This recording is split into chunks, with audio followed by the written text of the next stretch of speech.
Voilà, allez, voilà, l'enregistrement est lancé. Donc, bon, eh bien, bonsoir à tous, que Dieu vous bénisse abondamment, dans le nom de Jésus. Alors, c'est au nom de Jésus-Christ que je viens enseigner.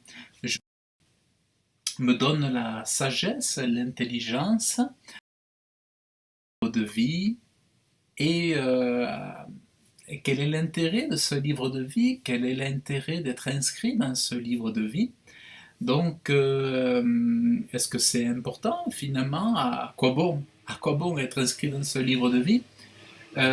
Qui est-ce qui écrit ce livre? Qui est-ce qui en est l'auteur? Voilà, donc autant de questions que je vais avec vous, on va en parler ensemble.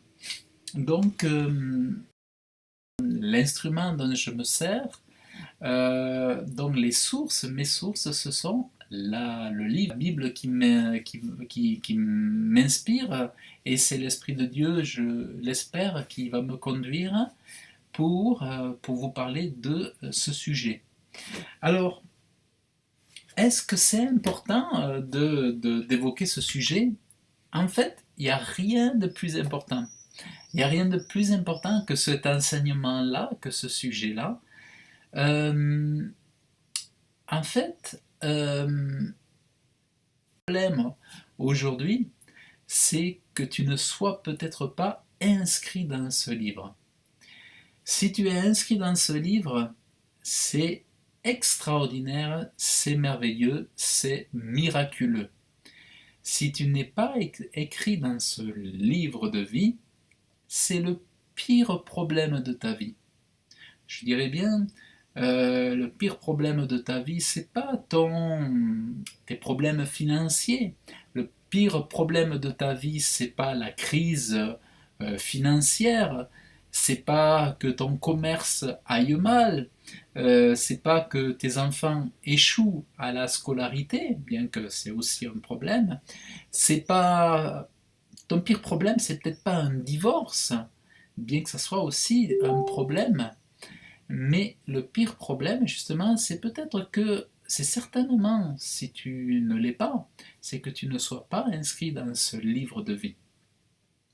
Alors, le, ce livre de vie, en fait, c'est le livre qui comptabilise, qui note, c'est comme un registre, c'est un registre en fait, c'est un registre qui, euh, qui est tenu dont l'auteur, dont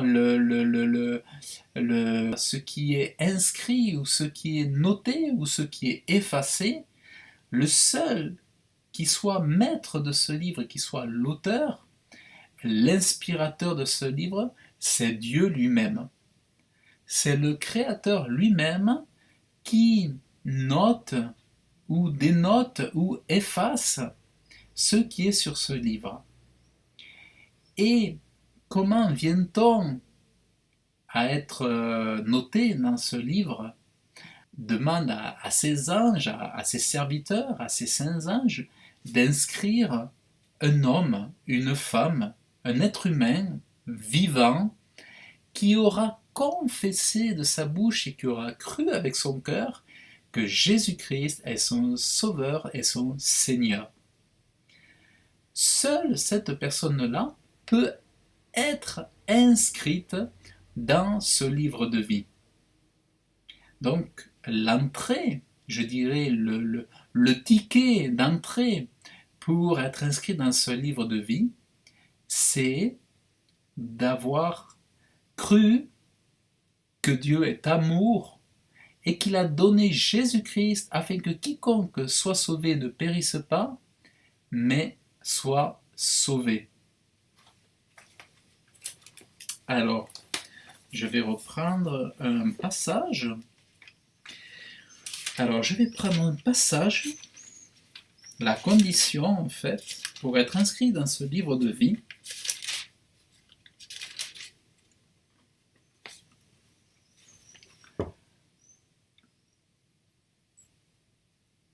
Il y a la condition pour être inscrit dans ce livre de vie, c'est Alors, afin que quiconque croit en lui ne périsse point, mais qu'il ait la vie éternelle.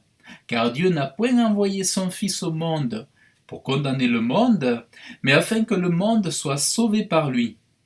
Celui qui croit en lui, en Jésus-Christ, ne sera point condamné, mais celui qui ne croit pas est déjà condamné, parce qu'il n'a point cru au nom du Fils unique de Dieu. Donc, celui qui croit au Fils de Dieu, c'est celui-là qui est sauvé. Et celui qui est sauvé, c'est celui que Dieu note dans son livre. Dès qu'un homme accepte avec son cœur, accepte le salut de Dieu, la bonne nouvelle, des évangélistes, des prédicateurs, des pasteurs sont là pour enseigner ces choses-là, pour enseigner la bonne nouvelle de Jésus-Christ. Et toute personne qui accepte le don de Dieu qui est Jésus-Christ, eh bien celui-là se trouve inscrit dans le livre de vie. Et alors ça c'est la nouvelle. Il y a un psaume 69, verset 28 qui dit « Qu'il soit effacé du livre de vie et qu'il ne soit point écrit avec les justes. » En fait, ceux qui sont notés dans ce livre de vie sont notés, sont listés avec tous ceux qui sont justes. Les justes, ce sont les enfants de Dieu. Les justes, ce sont les hommes de Dieu, les femmes de Dieu, les juifs autrefois qui ont cru en Dieu, les juifs autrefois qui ont aimé Dieu, et les juifs messianiques et les chrétiens de toute dénomination qui ont véritablement aimé Dieu et ont cru en Jésus-Christ. C'est ceux-là qui sont inscrits dans le livre de vie. On voit aussi qu'il y a un phénomène, c'est que être inscrit c'est une bonne chose, mais il faut continuer, faire en sorte que on reste inscrit dans ce livre et qu'on n'en soit pas effacé. Le but c'est d'être inscrit, mais une fois qu'on est inscrit, il ne s'agit pas de refaire n'importe quoi. Je peux tant les désobéir aujourd'hui. Il m'a tant aimé que je peux tant aujourd'hui me moquer de lui. Il m'a tant aimé que je peux tant faire ce que je veux, et que Dieu est tellement amour que je peux tellement jouer de sa patience. Or, ce n'est pas ça. Une fois qu'on est sauvé, Dieu nous montre vraiment que nous sommes appelés à marcher par la foi, parce qu'on est sauvé par la grâce de Dieu, par le don de Jésus-Christ, mais ensuite, nous sommes appelés à être des enfants de Dieu, obéissant à leur Père, et si Jésus-Christ est le Seigneur, et nous sommes ses serviteurs, eh bien nous devons nous remettre à notre Seigneur la soumission qui est due à un Seigneur. Un Seigneur a droit de soumission sur ses serviteurs. C'est son autorité. Il doit diriger, gouverner et être écouté, et on lui doit l'obéissance. Donc ça, c'est vraiment l'évangile. Mais Jésus dira « Mon joug est aisé ». Mon joug est aisé. Jésus est quelqu'un de doux, d'humble, de merveilleux. Et mieux vaut obéir à Jésus, je vous dis, qui lui ne cherche qu'une chose, c'est à nous détruire. Ne croyez pas que la liberté dans ce monde est faite pour vous rendre extraordinaire. Non, c'est pour vous rendre corrompu et pour vous salir, vous détruire. Donc, Je vous dis, mieux vaut obéir à Jésus-Christ que de s'abandonner à soi-même, de s'obéir à soi-même et de se perdre, de, de se perdre, de se corrompre avec le temps et de comment dire. Moi, ce que je disais, quand je réfléchissais beaucoup à ces choses-là, je me disais, plus on passe de temps sur la Terre, plus on se déforme, plus on se corrompt, et plus on perd de notre valeur, de notre pureté d'âme, nos qualités que Dieu a données à l'homme dès le départ, plus on reste sur la terre et plus l'homme se corrompt, se dégrade en restant sur la terre. Plus on passe de temps sur la terre, plus on se dégrade. Plus ils restent dans ce monde, on le voit avec nos enfants, et plus ils deviennent tristes, plus ils deviennent affectés, je dirais, affectés au contact de cette vie sur Terre. Ils deviennent affectés dans leur façon de penser, dans leur façon d'aimer, de nous aimer, nous en tant que parents.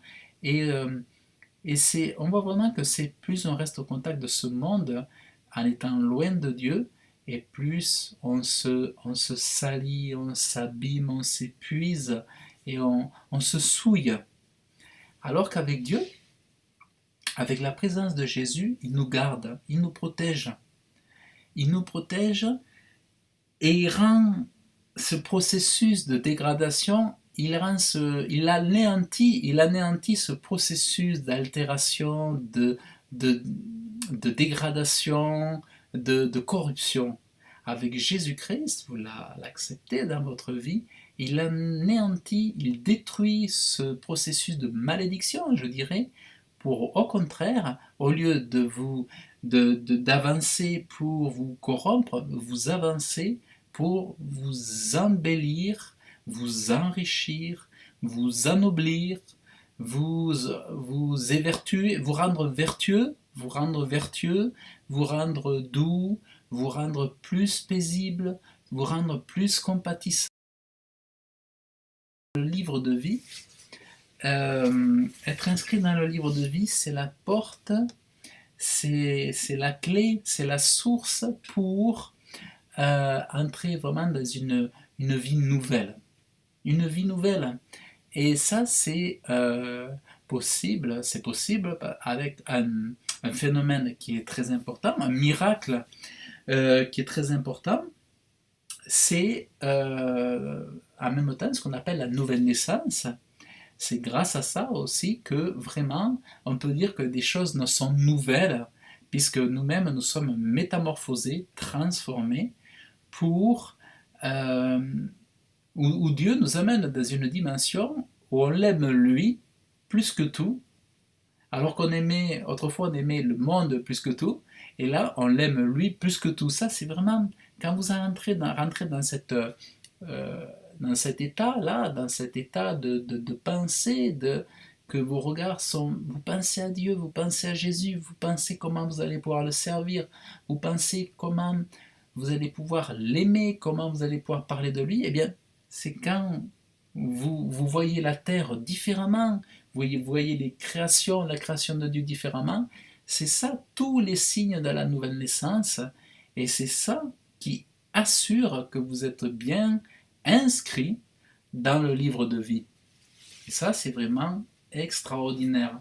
Être inscrit dans le livre de vie, c'est l'assurance que vous allez au paradis. Rien ne sert de dire, ça sert à rien de dire moi je veux aller au paradis. Ce qui est important, c'est de savoir est-ce que tu es inscrit dans le livre de vie? As-tu accepté Jésus-Christ comme ton sauveur lorsque ça t'a été révélé? Alors il est dit dans l'Apocalypse au chapitre 3 verset 5, celui qui vaincra sera vêtu de vêtements blancs et je n'effacerai point son nom du livre de vie. Donc la question, c'est de ne pas être effacé. Et comment ne pas être effacé? c'est en étant vainqueur. Étant vainqueur, ça veut dire quoi? C'est que nous sommes appelés à résister. Nous sommes appelés à être des résistants. C'est pas en baissant la garde et en étant copain avec le diable, copain avec l'esprit du monde. Sur ma page Facebook, vous avez pu voir comment j'ai attaqué le football. Mais c'est pas tant attaquer le football, c'est attaquer la relation du chrétien avec le football. Je n'attaque pas le football à proprement dit, parce que le football fait partie du monde et on n'est pas là pour condamner tout ce qui se fait dans le monde, parce que ça on ne va jamais s'en sortir, c'est pas le but. Le but, c'est de permettre aux chrétiens de garder leur affection pour Dieu, orientés vers Dieu, et qui ne se mettent pas à aimer trop de choses à côté de Dieu, mais que leur amour reste pour Dieu, parce que vous savez très bien comment ça se passe, quand on se met à aimer trop de choses dans le monde, on finit par se refroidir pour Dieu, et on finit par aimer un peu Dieu, aimer moyennement Dieu, servir Dieu, mais finalement à côté d'autres choses, et parfois on se rend compte qu'on préfère se détendre dans le football, on préfère se détendre avec des distractions, des loisirs que partagent tous les hommes sur Terre, tout en étant enfant de Dieu. Or, je crois qu'on peut très bien se détendre avec la Bible, on peut parfaitement se détendre en partageant avec un frère, une sœur, dans une église de maison, la parole de Dieu, en priant ensemble, on peut se détendre sans avoir à employer les instruments qu'utilisent les hommes au dehors pour se détendre. Nous, on peut se détendre avec d'autres moyens, en chantant des cantiques, en jouant des instruments. On n'a pas besoin de se détendre. Et alors souvent, certains chrétiens vont se justifier en disant mais on peut bien se détendre de temps en temps, comme si on était tendu avec notre nature d'enfant de Dieu, notre nature animale, l'ancienne nature animale, bon, ben, elle allait se détendre et tout ça, mais aujourd'hui, en tant que né de nouveau, en tant qu'enfant de Dieu, ça veut rien dire se détendre. Se détendre ailleurs, ça veut rien dire. On n'est pas tendu, on n'est pas en train de faire de la profession, on ne devient pas chrétien de profession, comme si on endossait un rôle, une fonction de chrétien. C'est plus que cela. Être chrétien, c'est notre identité, c'est notre droit, c'est notre don, c'est le don que Dieu nous donne, il nous revêt comme on devient cohéritier avec Jésus-Christ, il nous revêt de comment on appelle, il nous adopte, on est des enfants de Dieu, on est des saints. Et des saints n'ont pas besoin de distraction, de se détendre, de choses comme ça. On est détendu naturellement chaque jour. Chaque jour qu'on respire, on est détendu. Et on se réjouit de ce qu'on est à vaincre. C'est celui qui va s'abaisser à accepter le monde, que le monde rentre dans son cœur. Tous ceux qui vont accepter que le monde rentre dans son cœur, qui vont baisser la garde jour après jour, qui vont laisser le monde les séduire, leur cœur va refroidir, ou a déjà refroidi pour Dieu, ça c'est pas une victoire, ça c'est une défaite, alors que Jésus veut que nous ayons des victoires, et que là où les autres, alors le but c'est d'être à contre-courant. Le chrétien, il est là pour être un contre-courant. Il est inscrit dans un livre de vie, non pas pour suivre le courant du monde, mais pour être à contre-courant, pour nager à contresens. C'est ça la force. Sinon, il n'y a aucune force dans le chrétien. Moi, combien de fois il m'est arrivé de jeûner le jour du 25 décembre? Ou alors, au lieu de faire la fête, je mangeais moins, ou alors je jeûnais le 25 décembre. Combien de fois aussi il m'est arrivé de ne pas manger pour mon anniversaire? C'est ça, aller à contresens. On n'a pas, c'est vrai, bon, je n'ai rien contre les anniversaires, mais par exemple, ça montre bien que pour faire dépenser de l'argent, faire dépenser des sous, c'est tout un business marketing économique derrière aussi, tout un tas de choses qui sont là pour que les gens dépensent des sous en achetant du popcorn, en achetant de la bière, en achetant des ballons, en achetant des maquillages, en achetant des maillots de sport, des t-shirts, des chaussures, des baskets. Tout ça, c'est du marketing, de la communication, c'est de l'économie globale, de l'économie mondiale. Mais nous, si nous marchons à contre-courant, que nous sommes inscrits dans le livre de vie, on n'a pas à se conformer à ce timing. En juillet, ça va être ceci, en septembre, ça va être les soldes, le calendrier religieux de certaines religions, tout ça. Mais vous n'allez jamais vous arrêter de faire et de suivre le mouvement de l'esprit du monde, c'est ça. Mais si vous voulez vraiment vous reposer, il faut vous éloigner de ça et prendre des distances avec ça pour vous tenir dans le repos. Sinon, les chrétiens, certains chrétiens, moi je dirais pas les vrais chrétiens. Les vrais chrétiens, ils restent au calme, ils ont des distances avec ces choses-là. Ils ont des distances avec ces événements-là. Ils sont inscrits dans le livre de vie. Mais je vous dis, c'est pas 100% des chrétiens, hein. C'est la plus grande majorité des chrétiens suivent un tempo du monde. Une grande majorité des chrétiens suivent l'esprit du monde encore séduit parce qu'ils ne sont pas assez bouillants. C'est seulement une minorité, même la loi de Pareto, qui est le 90% ou 20%, 80-20, même la loi de Pareto, c'est 80% de la population d'un côté et 20% de la population de l'autre. C'est-à-dire que par exemple, 20% ou 10% de la population a raison, alors qu'une grande partie de la population a tort, parce qu'elle est trompée par les médias, parce qu'elle elle suit bêtement ce qu'on dit à la télé, ce que l'on dit à la radio.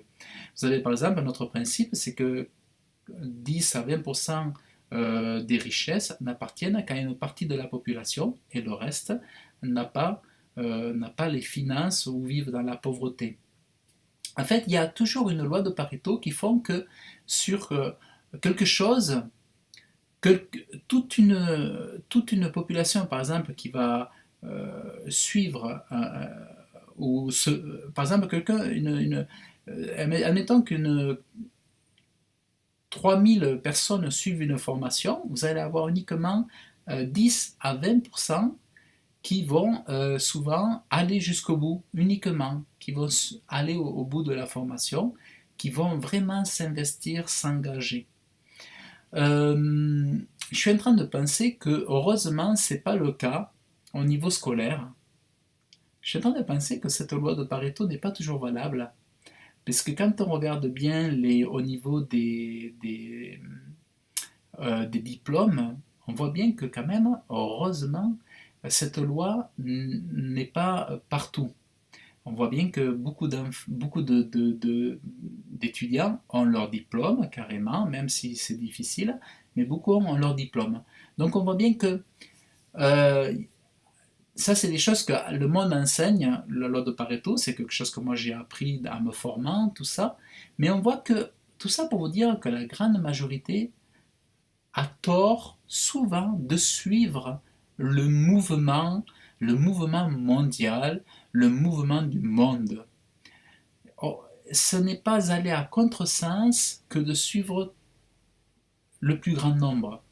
Il y a forcément, quand on suit le plus grand nombre, on a forcément un problème. Parce que ceux qui ont raison, ce n'est pas ceux qui suivent le plus grand monde. Souvent, par exemple, nous en tant qu'enfants de Dieu, en tant que chrétiens, on devrait faire la différence. En tant qu'enfants de Dieu, on devrait faire la différence et on devrait être des gens qui se distinguent en n'aimant pas les choses comme les autres et pourtant en étant quand même les plus heureux